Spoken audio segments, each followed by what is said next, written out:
شلون؟ اللي نجسوها داعش. طبعا نجسوها، يعلمونه، جو يعلمون اهل الموصل على الدين والاخلاق.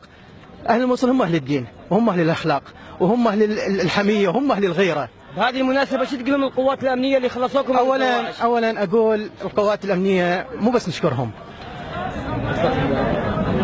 يعني التضحيات اللي سووها الجيش العراقي، الشرطة الاتحادية، الحشد الشعبي المقدس اللي دزوا ولدهم من الجنوب حتى يحررونا احنا الشباب، حتى نجي هنا نفرح ونتونس، وهم يروحون شهداء فداء للموصل ولأهل الموصل. يعني أنت فرحان؟ أنا فرحان كلش وحزين كلش، حزين عندنا شهداء هواي على مود هاي اللعبة صارت مال الدواعش القذرة. زين، واحد. اثنين، الحشد الشعبي والقوات الأمنية كلها، الجيش العراقي كلهم على الراس، على الراس. الله يرحم شهدائهم، الله يرحم شهدائهم ويرحم شهدائنا الأبرياء من أهل الموصل، أهلنا الموصل الأبرياء فقط، الأبرياء فقط. يعني اليوم منصة الاحتفال رجعت كالعادة الاحتفالات بها قبل ثلاث سنوات بزمن الدواعش الخوارج الأنذال كانوا هنا. انا كنت دائما هنا بالمنصه ونسمع هيثم يوسف وفيروز من الصبح، كانت من هاي الناس، كانت الجامعه والجامعات البقيه. وقت الدواعش كل شيء انطفى. هسه راح ترجع فيروز من الصبح، ويرجع ناظم الغزالي بالليل هنا بالمنصه، ويرجع هيثم يوسف العصريات.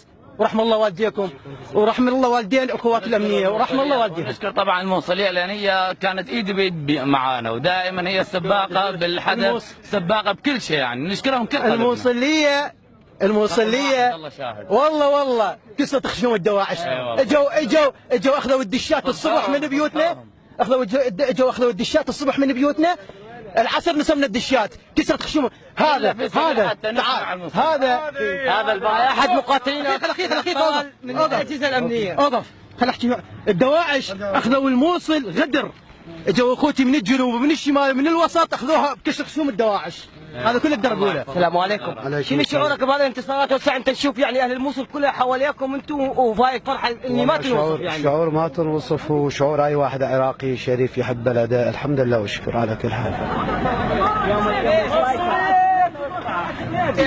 طبعا 100% مرتاحين بوجود القوات الامنيه، احنا مرتاحين الحمد لله. اشوف الشراف على علم. اي والله اليوم النصر عندي، الموصل تحرر تسوى عندي مال الدنيا كله، من هذول الحثالة الجردان. زين شو تقول لهم القوات الامنيه؟ دمرونا. شو تقول لهم القوات الامنيه بجميع الصنوف؟ يعني من على راسي من صغير لكبيره، من صغيره على كبيره. الاتحاديه قربانهم اصير، اروح لهم فدوه، واولادي كلهم فدوه لهم. انت من اي منطقه؟ اني من منطقه لب يونس، يعني من الساحل الايسر. ايه وهسه تحرر الساحل الحمد لله كلها بالكامل تحررت الحمد لله. الله نجانا منهم من الحمد لله. اعظم يوم اليوم. زين شو تقول لهم؟ والله لغايه العمره الخاطر التحرير، لغايه العمره يا ايه والله قلت ما اروح على العمره، اخلي اشوف التحرير بعيني.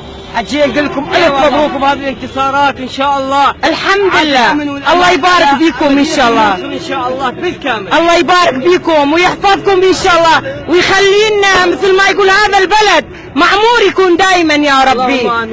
الهي اللهم كل من يريد يغثنا ويطلعنا من بلدنا يهجم بيوته ان شاء الله، لا يشوف الخير ان شاء الله. هجرونا وضيعوا اولادنا، تغربوا كلهم ان شاء الله، بس احنا كنا فداء لهذا الوطن. شو لهم الاهالي الشهداء اللي قدموها يعني للاهل الموصل؟ نشكرهم وبارك الله بيهم، ان شاء الله جنات النعيم هم ان شاء الله، ان شاء الله يا ربي، ان شاء الله الله ينصرهم.